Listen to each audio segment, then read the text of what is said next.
Assalamualaikum warahmatullahi wabarakatuh.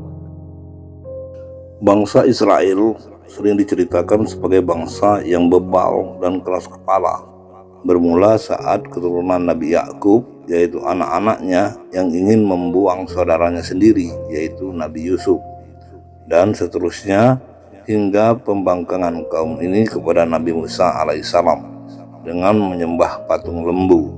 Walaupun saat itu Allah menunjukkan kuasanya di depan mata orang Israel, namun tetap saja kaum Israel selalu ingkar kepada Allah, dan karena sifat pembangkangan inilah yang menyebabkan kaum ini dikutuk, yang menyebabkan kaum ini tidak dapat menduduki tanah kelahirannya sendiri.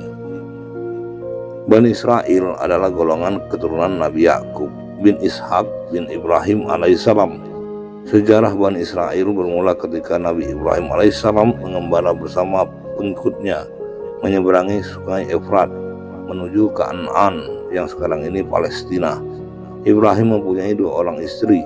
Dari istri mudanya, Siti Hajar, beliau dikaruniai seorang anak bernama Ismail, dan dari istri tuanya, Siti Sarah, beliau dikaruniai seorang anak bernama Ishak.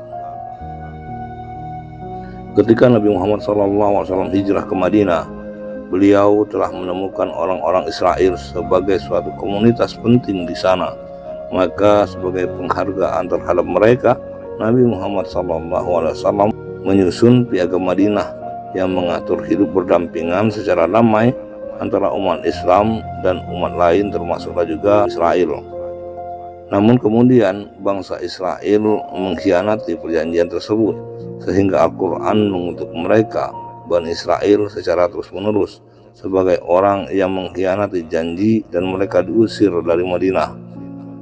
Diakui Bani Israel memang diberi kelebihan oleh Tuhan berupa otak yang cerdas, tetapi mereka angkuh dan sombong dan rasis. Justru karena keangkuhan dan arogansinya itulah mereka dikenal sebagai umat yang keras kepala dan keras hati serta pembangkang, sebagaimana dijelaskan di dalam surah Al-Baqarah. Meski kepadanya Tuhan mengutus beberapa nabi secara berurutan seperti Nabi Yakub, Nabi Yusuf, Nabi Musa, Nabi Harun, Nabi Zulkifli, Nabi Daud, Nabi Sulaiman, Nabi Zakaria, Nabi Yahya, dan lain-lain, alih-alih mereka tak mentaati nabi-nabinya itu, bahkan ada yang membunuhnya. Ini adalah kebiadaban yang sulit diceritakan dengan kata-kata. Namun kajian kita kali ini tidak berfokus untuk membahas figur Bani Israel, justru lebih luas daripada itu, karena Bani Israel ini adalah salah satu jenis umat yang tertulis di dalam kitab suci Al-Quran, dan pastinya mengandung hikmah yang luas terkait spesifikasi penciptaan manusia, terkhusus manusia yang bergenetik golongan sayap kiri. Jika kita cermati, maka karakter dan genetik Bani Israel ini adalah pendengki, tidak berperasaan, biadab, licik, sombong, pembangkang, keras kepala, keras hati, arogan, dan rasis.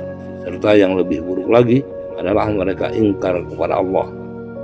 Jika kita meniadakan kesukuan dan kebangsaan dengan mengkerucutkan perkara ini kepada genetika, maka boleh dibilang genetik Bani Israel ini ada di semua tatanan sosial manusia dimanapun itu, yaitu pribadi dan atau kelompok manusia yang pendengki, tidak berperasaan, biadab, licik, sombong, pembangkang, keras kepala dan keras hati, arogan dan rasis, serta yang lebih buruk lagi adalah mereka ingkar kepada Allah.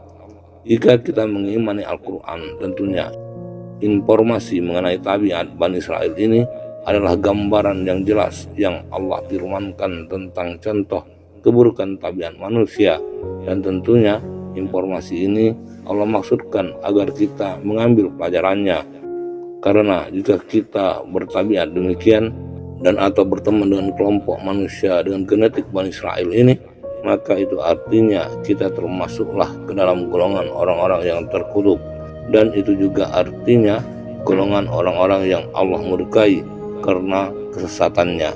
Maka menjadi sangat relevan mengapa salat fardu itu wajib, karena pada surah Al-Fatihah kita membaca suratal ladzina an'amta 'alaihim ghairil maghdubi 'alaihim waladdallin, yang artinya yaitu jalan orang-orang yang telah Engkau beri nikmat kepadanya, bukan jalan mereka yang dimurkai dan bukan pula jalan mereka yang sesat. Surah Al-Fatihah ayat 7. Kita meminta petunjuk agar Allah tidak memasukkan kita ke dalam golongan orang-orang yang Dia murkai dan orang-orang yang sesat sebagaimana genetiknya Bani Israel. Maka dari itu, mari kita pastikan diri kita masing-masing, jangan-jangan tabiat kita seperti Bani Israel. Jika demikian, maka bersegeralah kembali ke jalan yang lurus. Wassalamualaikum warahmatullahi wabarakatuh.